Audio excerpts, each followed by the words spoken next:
آج ہم تاریخ کے ایک ایسے موڑ پر بات کر رہے ہیں جہاں ایک بہت بڑا نظام بدل رہا تھا۔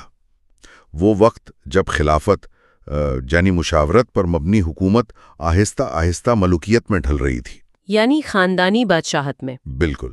ہمارے سامنے طبری، ابن سعد اور ابن کثیر جیسے مورخین کی تحریریں ہیں، لیکن مقصد صرف یہ دیکھنا نہیں کہ کیا ہوا، جی، بلکہ یہ سمجھنا ہے کہ جب اصول اور سیاسی مصلحت آپس میں ٹکرائے تو اس دور کی عظیم شخصیات نے کون سے راستے چنے۔ ہمیں یہاں 3 بالکل مختلف جواب نظر آتے ہیں: صبر، قربانی اور سیاسی مزاحمت۔ بالکل، اور یہ سارا معاملہ امام حسن کی شہادت کے بعد ایک نئی شکل اختیار کر لیتا ہے۔ ان کی صلح کی کوشش، جس کا مقصد امت کو جوڑنا تھا، اس کے بعد کے واقعات نے اس کوشش کو ایک بہت بڑے امتحان میں ڈال دیا۔ اس سے پہلے کہ ہم آگے بڑھیں، کیا آپ ہمارے سننے والوں کے لیے خلافت اور ملوکیت کا بنیادی فرق آسان لفظوں میں سمجھا سکتی ہیں؟ جی، بہت اچھا سوال ہے۔ دیکھیے، خلافت راشدہ کا تصور یہ تھا کہ حکمران یعنی خلیفہ امت کی مشاورت یعنی شورا اور اپنی اہلیت، تقوی اور صلاحیت کی بنیاد پر منتخب ہوگا، اور وہ جواب دہ بھی ہوگا۔ بالکل، وہ عوام کے سامنے جواب دہ ہوگا۔ اس کے برعکس ملوکیت یا بادشاہت میں حکومت باپ کے بعد بیٹے کو وراثت میں ملتی ہے۔ حکمران کا انتخاب اہلیت پر نہیں بلکہ خون کے رشتے پر ہوتا ہے، اور وہ کسی کے سامنے جواب دہ بھی نہیں ہوتا۔ جی، یہی وہ سب سے بڑی سیاسی تبدیلی تھی جس کی بنیاد اس دور میں رکھی جا رہی تھی۔ تو پھر اس کہانی کو شروع کہاں سے کریں؟ امام حسن علیہ السلام کے آخری دنوں سے، جب ان کی بیماری کی خبریں آنے لگی تھیں؟ جی، وہیں سے اس باب کا آغاز ہوتا ہے۔ تاریخی ذرائع بتاتے ہیں کہ آپ کو زہر دیا گیا تھا، جس سے آپ شدید بیمار ہو گئے۔ ابن سعد اور طبری لکھتے ہیں کہ بیماری اتنی شدید تھی کہ آپ کے جگر کے ٹکڑے جسم سے خارج ہونے لگے۔ اسی حالت میں انہوں نے اپنے بھائی امام حسین علیہ السلام کو بلا کر کچھ بہت اہم وصیتیں کی۔ اور ان وصیتوں میں مستقبل کا پورا نقشہ چھپا ہوا تھا، نا؟ بالکل۔ پہلی وصیت تو قیادت کی تھی کہ اے حسین، میرے بعد اہل بیت کے امام تم ہو، اور انہیں صبر کی تلقین کی۔ لیکن دوسری وصیت تدفین کے بارے میں تھی، جو بہت اہم ہے۔ اور یہی وہ وصیت ہے جو آگے چل کر ایک بڑے تنازع کی وجہ بنی، ٹھیک کہا نا؟ جی ہاں، انہوں نے خواہش ظاہر کی کہ مجھے نانا یعنی رسول اللہ صلی اللہ علیہ وسلم کے پہلو میں دفن کیا جائے، لیکن ساتھ ہی ایک شرط رکھ دی۔ ایک شرط؟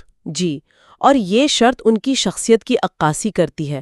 انہوں نے کہا کہ اگر اس پر کوئی فتنہ گھڑا ہو، کوئی خون ریزی کا اندیشہ ہو، تو ہرگز ایسا نہ کرنا اور مجھے جنت البقیع میں دفن کر دینا۔ یعنی مرتے دم تک بھی ان کی فکر امت کا اتحاد اور امن ہی تھا۔ بالکل، ذاتی خواہش پر بھی امت کے امن کو ترجیح دی۔ یہ بات واقعی حیران کن ہے۔ اچھا، ایک سوال جو ہمیشہ اٹھایا جاتا ہے وہ ان کے قاتل کے بارے میں ہے۔ کیا انہوں نے کسی کا نام لیا تھا یا قصاص کا حکم دیا تھا؟ یہاں ایک بڑی دلچسپ بات سامنے آتی ہے۔ روایات کے مطابق جب امام حسین نے پوچھا کہ قاتل کون ہے تو آپ نے نام بتانے سے انکار کر دیا۔ انکار کر دیا؟ جی، انہوں نے کہا کہ اگر میرا گمان درست ہے تو اللہ خود بہترین انتقام لینے والا ہے، اور اگر غلط ہے تو میں نہیں چاہتا کہ میری وجہ سے کسی بے گناہ کو سزا ملے۔ انہوں نے معاملہ اللہ پر چھوڑ دیا۔ اگرچہ تاریخی طور پر شک کس پر کیا جاتا ہے؟ زیادہ تر مورخین نے آپ کی زوجہ جادہ بنت اشیت کا نام لیا ہے، اور اس کے پیچھے حکومتی سازش کی طرف اشارہ کیا ہے کہ معاویہ نے اسے مال اور یزید سے شادی کا وعدہ کیا تھا۔ لیکن امام حسن نے خود اس کی تصدیق نہیں کی۔ بالکل نہیں کی، جو ان کی احتیاط اور عظمت کو ظاہر کرتا ہے۔ تو پھر تدفین کے وقت کیا ہوا؟ جب ان کی وصیت پر عمل کرنے کی کوشش کی گئی تو حالات کیسے بگڑے؟ جیسے ہی جنازے کا رخ روضہ رسول صلی اللہ علیہ وسلم کی طرف کیا گیا، مدینہ میں موجود بنو امیہ کے لوگ اور اس وقت کے گورنر مروان بن حکم نے راستہ روک لیا۔ ان کا موقف تھا کہ عثمان کو بقیع میں دفن کیا گیا تو حسن کو رسول اللہ کے ساتھ دفن نہیں ہونے دیں گے۔ ایک منٹ، یہ مروان بن حکم کون تھے اور ان کی مخالفت اتنی شدید کیوں تھی؟ مروان بن حکم بنو امیہ کے ایک بہت با اثر فرد تھے اور مدینہ کے گورنر بھی رہ چکے تھے۔ ان کی اہل بیت سے سیاسی مخاصمت بہت پرانی اور شدید تھی۔ وہ اس موقع کو اپنی سیاسی طاقت دکھانے کے لیے استعمال کر رہے تھے۔ تو صورتحال کشیدہ ہو گئی ہوگی۔ بہت زیادہ۔ صورتحال اتنی کشیدہ ہو گئی کہ بعض روایات کے مطابق بنو امیہ کی طرف سے جنازے پر تیر برسائے گئے، جسے تیروں کی بارش کہا گیا ہے۔ یہ تو سوچنا بھی محال ہے کہ پیغمبر اسلام کے نواسے کے جنازے کے ساتھ ایسا سلوک۔ اس سے اندازہ ہوتا ہے کہ سیاسی تقسیم کتنی گہری ہو چکی تھی۔ بالکل، اس نازک موقع پر امام حسین نے اپنے بھائی کی وصیت کو یاد رکھا۔ وہ چاہتے تو طاقت کا استعمال کر سکتے تھے، ان کے حامی بھی موجود تھے، لیکن انہوں نے فتنے سے بچنا بہتر سمجھا۔ جی، انہوں نے فتنے سے بچنے کے لیے جنازے کا رخ جنت البقیع کی طرف موڑ دیا اور اپنے بھائی کو وہیں ان کی والدہ کے پہلو میں دفن کیا۔ یہ امام حسن علیہ السلام کی آخری خواہش کا احترام تھا۔ تو امام حسن کی وصیت اور تدفین کے یہ واقعات ہمیں دکھاتے ہیں کہ فتنے کا خوف کتنا گہرا تھا۔ لیکن اسی دوران شام میں ایک ایسا سیاسی طوفان تیار ہو رہا تھا جو اس فتنے کو ایک بالکل نئی سطح پر لے جانے والا تھا۔ یعنی خلافت کو ایک موروثی بادشاہت میں بدلنے کا منصوبہ۔ جی، آپ نے بالکل صحیح سمت میں بات کو موڑا ہے۔ امام حسن کی شہادت کے بعد معاویہ کے لیے سیاسی میدان تقریباً صاف ہو چکا تھا۔ اب ان کے سامنے سب سے بڑا منصوبہ اپنے بیٹے یزید کو اپنا جانشین مقرر کرنا تھا۔ اور یہ کوئی آسان کام نہیں تھا، کیونکہ یہ اسلامی تاریخ میں ایک بالکل نئی اور متنازع چیز تھی۔ انہوں نے اس کی منصوبہ بندی کیسے کی؟ یہ کام انہوں نے اکیلے نہیں کیا۔ تاریخ طبری کے مطابق انہوں نے سب سے پہلے زیاد بن ابیہ سے مشورہ کیا۔ زیاد بن ابیہ، عراق کے گورنر؟ جی، وہ اپنی سختی اور انتظامی گرفت کی وجہ سے پورے خطے پر چھائے ہوئے تھے۔ ان کی حمایت کے بغیر یہ منصوبہ کامیاب نہیں ہو سکتا تھا۔ تو زیاد کا رد عمل کیا تھا؟ کیا اس نے فوراً حمایت کر دی؟ نہیں، بالکل نہیں، بلکہ زیاد نے اس پر شدید تحفظات کا اظہار کیا۔ اس نے معاویہ کو صاف صاف کہا کہ لوگ، خاص طور پر عراق کے لوگ اور صحابہ، یزید کو قبول نہیں کریں گے۔ اچھا، وجہ؟ اس نے کہا کہ یزید کی شہرت اچھی نہیں، لوگ اسے شکار اور لہو و لیب میں مصروف سمجھتے ہیں۔ زیاد نے مشورہ دیا کہ اگر آپ یزید کو ولی عہد بنانا ہی چاہتے ہیں تو پہلے اس کی عوامی ساکھ کو بہتر بنائیں۔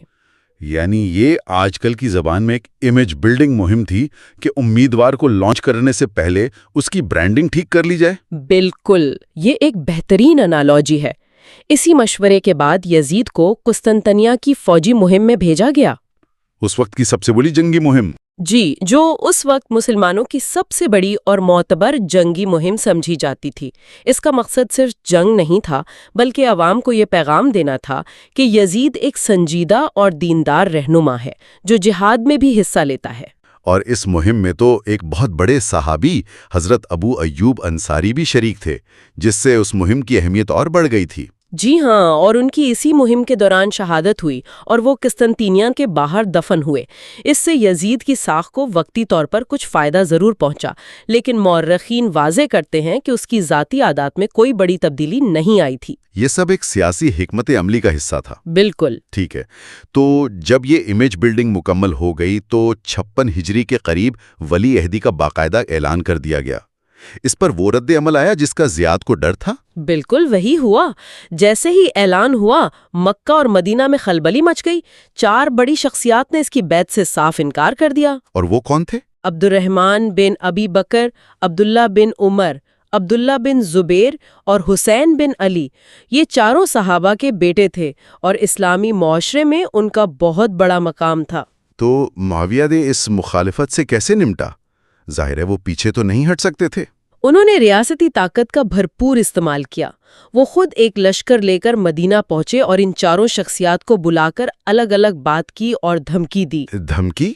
جی، کہ اگر انہوں نے بیعت کا اقرار نہ کیا تو ان کی گردنیں اڑا دی جائیں گی۔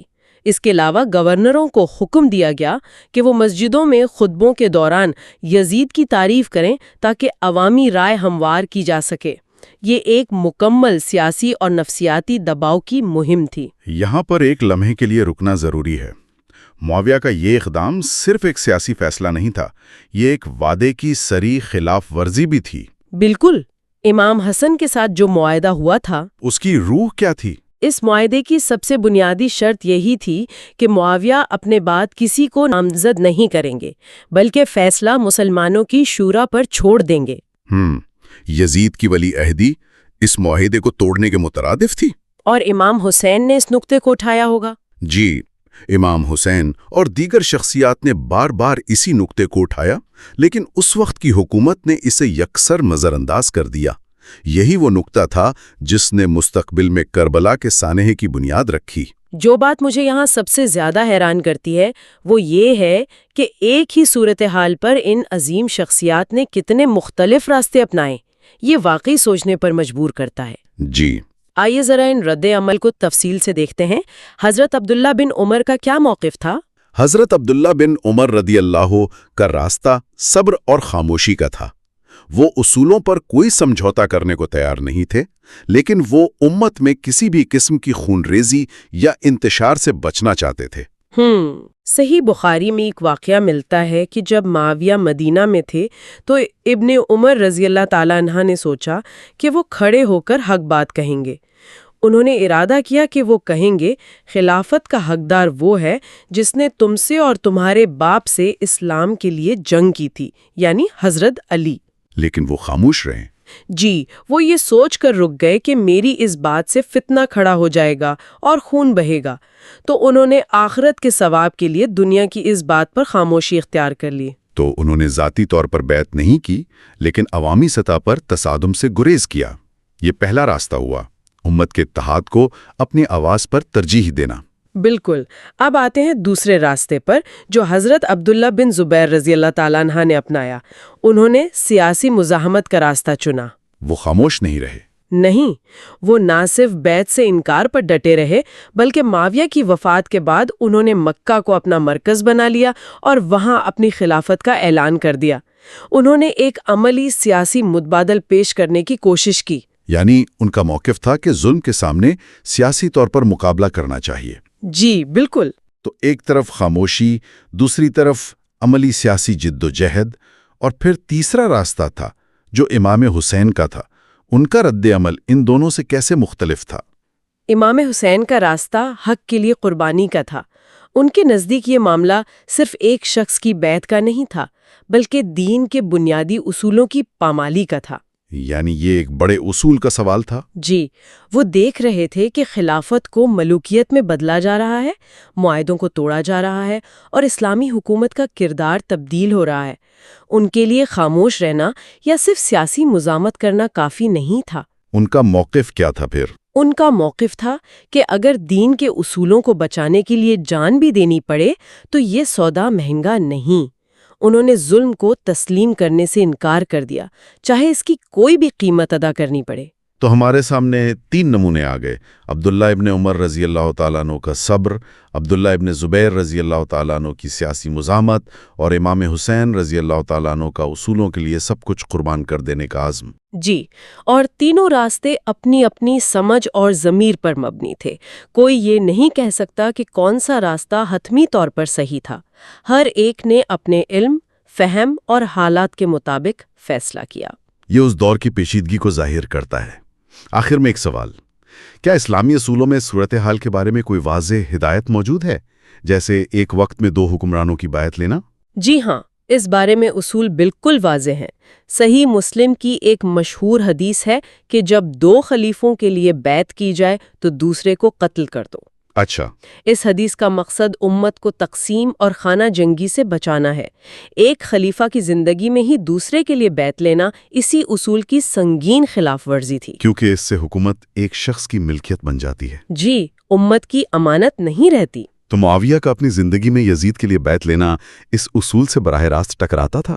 بلا شبہ، اسی لیے امام ابن خلدون اور امام سیوطی جیسے بڑے مورخین اور علماء نے اس اقدام کو خلافت سے ملوکیت کی طرف پہلا قدم قرار دیا ہے۔ یہ وہ لمحہ تھا جب خلافت راشدہ کے اصولوں سے انحراف کر کے حکومت کو ایک خاندانی وراثت بنا دیا گیا۔ تو آج کی اس پوری گفتگو کا خلاصہ یہ ہے کہ امام حسن نے امت کو جوڑنے کے لیے قربانی دی، لیکن ان کے بعد سیاسی مصلحتوں نے خلافت کے نظام کو ہمیشہ کے لیے بدل کر رکھ دیا، اور اس بڑی تبدیلی پر صحابہ کرام نے اپنے ضمیر اور فہم کے مطابق مختلف رد عمل دکھائے: صبر، مزاحمت اور قربانی، جو آج تک ہمارے لیے سوچنے کا سامان فراہم کرتے ہیں۔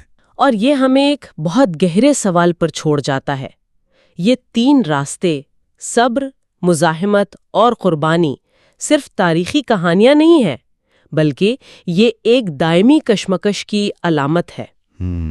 جب بھی کوئی نظام اپنے بنیادی اصولوں سے ہٹنے لگتا ہے تو افراد اور معاشروں کو انہی 3 راستوں میں سے کسی ایک کا انتخاب کرنا پڑتا ہے۔ سوال یہ ہے کہ کون سا راستہ سب سے زیادہ دیانتدار ہے، اور اس کا جواب شاید کبھی بھی آسان نہیں ہوتا۔ یہی اس پورے تاریخی باب کا سب سے بڑا سبق ہے